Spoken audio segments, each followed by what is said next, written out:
पदार्थों के चुंबकीय गुण। चुंबकीय गुण को समझने से पहले हमें समझना पड़ेगा चुंबकत्व क्या है। चुंबकत्व इंग्लिश में बोलते हैं मैग्नेटिज्म। तो चुंबकत्व का मतलब है जब दो वस्तुएं एक दूसरे को अपनी ओर खींचती हैं तो इस बल को चुंबकत्व कहते हैं। जैसे हम पढ़ते हैं जब दो परमाणु आपस में आकर्षण बल अनुभव करते हैं तो उन्हें कहते हैं रासायनिक बंध, रासायनिक बल होते हैं वो। फिर हमने पढ़ा जब दो अणु आपस में एक दूसरे को आकर्षित करते हैं तो उन्हें कहते हैं वान डर वाल बल, उन बलों को कहते हैं वान डर वाल बल। और यदि दो वस्तुएं एक दूसरे को अपनी ओर आकर्षित करें तो इस बल को कहते हैं चुंबकत्व। और जिन वस्तुओं में ये गुण पाया जाता है चुंबकत्व का उन्हें चुंबक कहते हैं। वैसे देखा जाए सामान्य रूप से सभी पदार्थों में कुछ ना कुछ चुंबकत्व होता है, पर जो हमें दिखाई पड़े हम उसी को चुंबक मानते हैं। जैसे मैग्नेटाइट के जो पत्थर होते हैं जो प्राकृतिक रूप से चुंबक हमें मिलती है Fe3O4 मैग्नेटाइट, आयरन का ऑक्साइड है, उसको हम चुंबक मानते हैं। या फिर चुंबक जो तैयार करे जाते हैं उनको चुंबक मानते हैं, जो परमानेंट चुंबक होते हैं। वे चुंबक तो है क्या, कैसे उत्पन्न होता है ये? किसी भी वस्तु में जो इलेक्ट्रॉन होते हैं वो अपनी धुरी पर भी घूमते हैं जिसको हम कहते हैं स्पिन, और नाभिक के चारों ओर भी घूमते हैं जिसको हम बोलते हैं कक्षीय गति या ऑर्बिटल गति बोलते हैं। और उससे जो मोमेंटम मिलेगा, संवेग मिलेगा, उसको बोलेंगे ऑर्बिटल मोमेंटम। और जो चक्रण से स्पिन से जो मिलेगा उसको बोलेंगे स्पिन मोमेंटम। तो इन दोनों ही गतियों के कारण चुंबकीय गुण पदार्थ में आता है। वास्तव में इलेक्ट्रॉन को एक छोटा चुंबक कहा जाता है, सबसे छोटा चुंबक। इसमें दोनों पोल नॉर्थ और साउथ पोल एक साथ मिलते हैं। और मुख्यतः जो चुंबकत्व का गुण है ये इस स्पिन गति के कारण ही होता है। जो ऑर्बिटल मोमेंटम है, जो कक्षीय गति है, इसके कारण जो चुंबकत्व उत्पन्न होता है बहुत लो मात्रा में होता है, कम मात्रा में, इसलिए इसको हम छोड़ देते हैं नगण्य मान करके। पर इसके कारण मुख्य रूप से चुंबकत्व गुण होता है, इसी से हम व्याख्या करते हैं इस चक्रण गति के कारण। तो चुंबकत्व की उपस्थिति के आधार पर जो पदार्थ हैं वो 5 प्रकार के होते हैं। अनुचुंबकीय पदार्थ, पैरामैग्नेटिक, प्रतिचुंबकीय पदार्थ, डाईमैग्नेटिक, और नंबर 3 लौह चुंबकीय पदार्थ, फेरोमैग्नेटिक, नंबर 4 प्रतिलोह चुंबकीय पदार्थ, एंटी फेरोमैग्नेटिक, और नंबर 5 फेरीमैग्नेटिक। उसके लिए कोई हिंदी में शब्द नहीं है, फेरीमैग्नेटिक पदार्थ। तो इनके बारे में हम बारी बारी से पढ़ेंगे। सबसे पहले हम पढ़ते हैं अनुचुंबकीय पदार्थ किन्हें कहते हैं। इंग्लिश में बोलते हैं इनको पैरामैग्नेटिक। अनुचुंबकीय पदार्थ वे होते हैं जिनमें अयुग्मित इलेक्ट्रॉन पाए जाते हैं, अनपेयर्ड इलेक्ट्रॉन जिनमें पाए जाते हैं उन्हें हम पैरामैग्नेटिक पदार्थ कहते हैं। जैसे इसका उदाहरण हम लें, जैसे ऑक्सीजन का मॉलिक्यूल है ये O2। ऑक्सीजन मॉलिक्यूल में 16 इलेक्ट्रॉन होंगे क्योंकि परमाणु क्रमांक 8 होता है, तो 2 परमाणु हैं ये, 8 दूनी 16। तो इसका हम ऑर्बिटल विन्यास दिखाएंगे मॉलिक्यूलर ऑर्बिटल थ्योरी के अनुसार। तो इसमें क्या, सिग्मा 1s2 2 इलेक्ट्रॉन आगे, फिर सिग्मा स्टार 1s2 यहाँ 2 इलेक्ट्रॉन आगे, सिग्मा 2s2 2 इलेक्ट्रॉन यहाँ आगे, फिर ये सिग्मा स्टार 2s2 2 इलेक्ट्रॉन यहाँ आगे, फिर उसके बाद सिग्मा 2pz 2 इलेक्ट्रॉन यहाँ आगे, पाई 2px2 पाई 2py2 2 इलेक्ट्रॉन यहाँ आगे, पाई 2px और पाई 2py दोनों की ऊर्जा बराबर होती है इसलिए बराबर का चिन्ह बीच में दिखाया है। उसके बाद ये pi star 2px pi star 2py दोनों की ऊर्जा बराबर है, इनके बीच में बराबर का चिन्ह दिखाया है और हुंड के नियम से दोनों में एक इलेक्ट्रॉन आ जाएगा। तो ये इलेक्ट्रॉन यहाँ पे अनपेयर्ड है, इसीलिए ये क्या है, ऑक्सीजन अनुचुंबकीय है। इसी तरह से हम दूसरा उदाहरण ले सकते हैं, ये सोडियम का Na11 सोडियम धातु। ये तो हमने धातु का उदाहरण दिखा दिया, यहाँ पे सोडियम 11 यहाँ पे इलेक्ट्रॉनिक विन्यास इसका देखेंगे क्योंकि परमाणु है तो परमाणु कक्ष को भी दिखा देंगे 1s2 2s2 2p6 3s1। तो ये इलेक्ट्रॉन यहाँ पे अनपेयर्ड है, इसलिए ये क्या है, अनुचुंबकीय। तो यहाँ पे ठोस का एक उदाहरण दिखाया, यहाँ पे एक गैस का उदाहरण दिया। जो पदार्थों को, सभी पदार्थों को हम 5 कैटेगरी में बांटते हैं चुंबकीय आधार पर, इसमें ठोस द्रव गैस सभी आ जाते हैं। और दूसरे फिर प्रकार के होते हैं प्रतिचुंबकीय पदार्थ। प्रतिचुंबकीय पदार्थ वे होते हैं जिनमें कोई भी अयुग्मित इलेक्ट्रॉन नहीं पाया जाता। तो अयुग्मित इलेक्ट्रॉन मतलब कोई भी सिंगल इलेक्ट्रॉन नहीं मिलेगा किसी कक्षक में। जैसे हमने हाइड्रोजन का केस लिया है, यहाँ पे हाइड्रोजन का जो अणु है उसमें 2 इलेक्ट्रॉन होंगे, क्योंकि हाइड्रोजन परमाणु का परमाणु क्रमांक 1 होता है। यहाँ पे 2 परमाणु है तो 2 इलेक्ट्रॉन होंगे। तो इसका इलेक्ट्रॉनों की विन्यास अणु कक्षक सिद्धांत से ये सिग्मा 1s2। तो दोनों इलेक्ट्रॉन पेयर्ड है तो ये क्या हो गया, प्रतिचुंबकीय हो गया, डाईमैग्नेटिक हो गया।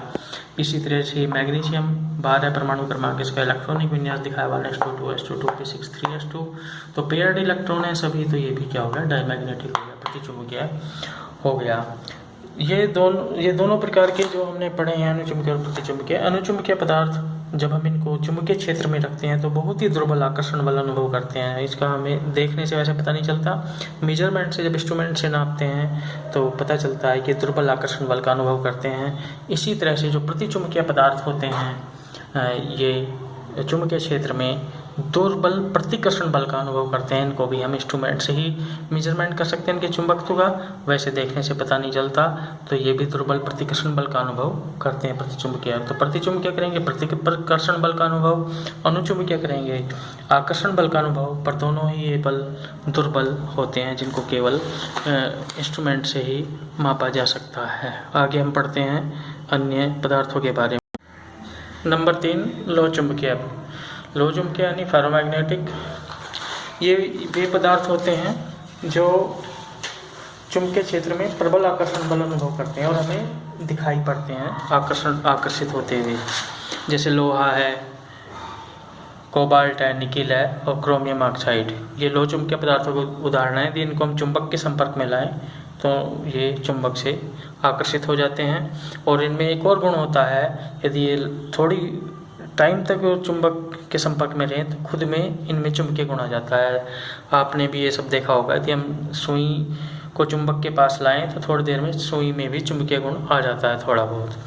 ये किस तरह से होता है, वास्तव में जो एक एकल परमाणु होता है, सिंगल परमाणु होता है धातु का, इसका आयरन का या कोबाल्ट का, निकल का, वो अनुचुंबकीय होता है। यानी उसमें 4 अयुग्मित इलेक्ट्रॉन होते हैं। जैसे एक परमाणु दिखाया है ये, उसमें 4 अयुग्मित इलेक्ट्रॉन है, तो वहाँ पे तो अनुचुंबकीय यानी पैरामैग्नेटिक की तरह से व्यवहार करेगा। पर क्योंकि जो ठोस है ये धातु Fe आयरन जो है उसमें बहुत सारे परमाणुओं से मिलकर बना होता है वो, तो इसमें इस तरह की व्यवस्था होती है कि परमाणु इस तरह से समूहों में एकत्रित हो जाते हैं, समूहों में इकट्ठे हो जाते हैं, जिससे उनके जो अनुचुंबकीय वाले जो परमाणु हैं जिनके इलेक्ट्रॉनों की स्पिन एक दिशा में है, वो सारे के सारे एक ही दिशा में, मतलब उस समूह को बोलेंगे हम डोमेन। उस डोमेन में उपस्थित सभी परमाणुओं के जो इस इलेक्ट्रॉन के स्पिन है वो एक दिशा में हो जाते हैं।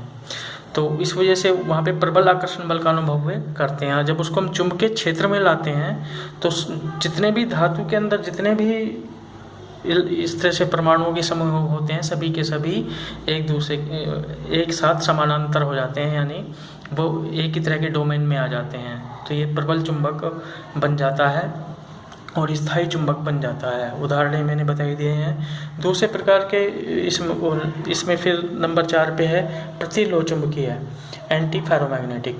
ये जो प्रतिचुंबकीय पदार्थ होते हैं डाईमैग्नेटिक, उनकी तरह से व्यवहार करते हैं। मतलब ये चुंबकीय क्षेत्र में प्रतिकर्षण बल का अनुभव करेंगे, दुर्बल प्रतिकर्षण बल का अनुभव करेंगे। किस तरह से, जैसे ये डोमेन बने हैं तो ये डोमेन, इन परमाणुओं का डोमेन तो इलेक्ट्रॉनों का एक दिशा में है, फिर उसके बाद जो दूसरे परमाणु हैं ये इनका डोमेन विपरीत दिशा में हो गया, तो इनके चुंबकीय आघूर्ण को निरस्त कर देगा, क्योंकि बिल्कुल विपरीत दिशा में है। तो इस तरह से इनका चुंबकीय आघूर्ण हो जाएगा 0। तो इसमें जो दुर्बल प्रतिकर्षण बल का अनुभव होगा प्रतिलोह चुंबकीय पदार्थों में, वो जो दूसरी जो ऑर्बिटल मोमेंटम होता है, जो कक्षीय गति होती है इलेक्ट्रॉन की, उसकी वजह से वो दुर्बल प्रतिकर्षण बल का अनुभव करते हैं। जिस तरह से डाईमैग्नेटिक जो प्रतिचुंबकीय पदार्थ है उनमें भी इसी तरह से प्रतिकर्षण बल का अनुभव होता है। जो स्पिन के कारण चुंबकीय गुण आता है या चुंबकीय गुण होता है वो 0 होता है उसका भी। फिर इसके उदाहरण है, ये सामान्यतः जो संक्रमण तत्वों के जो ऑक्साइड होते हैं वो प्रतिलोह चुंबकीय पदार्थ की तरह से व्यवहार करते हैं, जिनके उदाहरण है मैग्नीज ऑक्साइड, निकिल ऑक्साइड और ये आयरन ऑक्साइड हेमेटाइट का सूत्र है Fe2O3 हेमेटाइट प्रतिलो चुंबकीय होता है। इसको अलग से नाम इस तरह से प्रतिलो चुंबकीय क्यों दिया गया है, इनको प्रतिचुंबकीय क्यों नहीं कहा गया डायमैग्नेटिक, क्योंकि इनके जो हम वो देखें इंडिविजुअल ये परमाणु देखें, जैसे मैंगनीज है, निकिल है या आयरन है, इनमें अयुग्मित इलेक्ट्रॉन होते हैं। अयुग्मित इलेक्ट्रॉन होने की वजह से क्या होगा, ये अनुचुंबकीय होने चाहिए, पर ये अनुचुंबकीय नहीं होते, इनका चुंबकीय गुण शून्य होता है और ये उसमें चुंबकीय क्षेत्र में दुर्बल प्रतिकर्षण बल का अनुभव करते हैं। तो गुण तो मतलब इलेक्ट्रॉनों की संख्या के, अयुग्मित इलेक्ट्रॉनों की संख्या के आधार से तो ये लोचुंबकीय पदार्थों के वर्ग में आते हैं, परंतु चुंबकीय क्षेत्र में व्यवहार की वजह से इनको हम फिर प्रतिलोचुंबकीय पदार्थ कह देते हैं। फिर यह नंबर 5 फेरी चुंबकीय पदार्थ, फेरी मैग्नेटिक बोलते हैं इनको। ये लो चुंबकीय पदार्थों की तरह से ही होते हैं, जैसे ये प्रबल आकर्षण बल का अनुभव करते हैं चुंबकीय क्षेत्र में, ये भी फेरी चुंबकीय पदार्थ भी चुंबकीय क्षेत्र में प्रबल आकर्षण बल का अनुभव करते हैं, परंतु लो चुंबकीय पदार्थों की तुलना में वो आकर्षण बल दुर्बल होता है, चाहे थोड़ा ही दुर्बल हो पर दुर्बल होता है। और इसके उदाहरण हैं ये मैग्नेटाइट Fe3O4 जो हमें प्राकृतिक रूप से चुंबक मिलती है, उसके उदाहरण फिर ये जिंक Fe2O4, मैग्नीशियम Fe2O4, इनको सम्मिलित रूप से फेराइट बोलते हैं, क्योंकि ये मैग्नेटाइट के ही व्युत्पन्न है एक तरह से। यहाँ पे आयरन का एक परमाणु हट के जिंक का आ गया है और यहाँ पे आयरन का एक परमाणु हट के मैग्नीशियम का आ गया है, तो इनको फेराइट बोलते हैं कंबाइंड रूप से।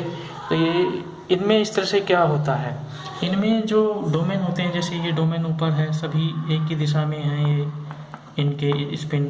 फिर ये जो दूसरा डोमेन दिखाया है, इसमें स्पिन 2 ऊपर को है, 2 नीचे को है, इसमें एक स्पिन नीचे को है, 3 ऊपर को है। तो इसके डोमेन रिजल्टेंट तो मतलब अनुचुंबकीय ही होता है परिणामी तो, परंतु इसके डोमेन इस तरह से व्यवस्थित रहते हैं कि उनकी जो चुंबकीय गुण है लो चुंबकीय गुणों से कम हो जाता है।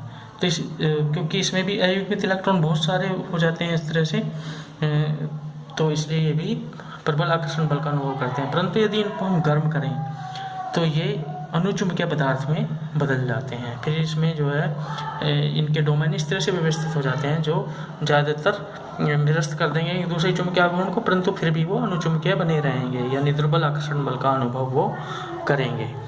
तो इस तरह से हम देखते हैं 5 प्रकार के हमने चुंबकीय पदार्थ पढ़े।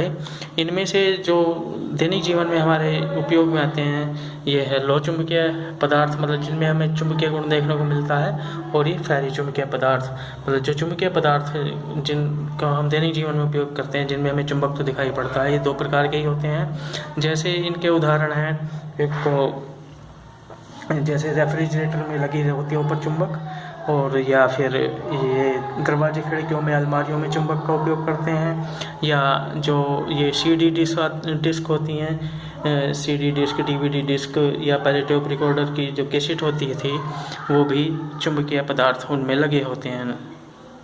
तो ये आपका ये टॉपिक पूरा हो गया।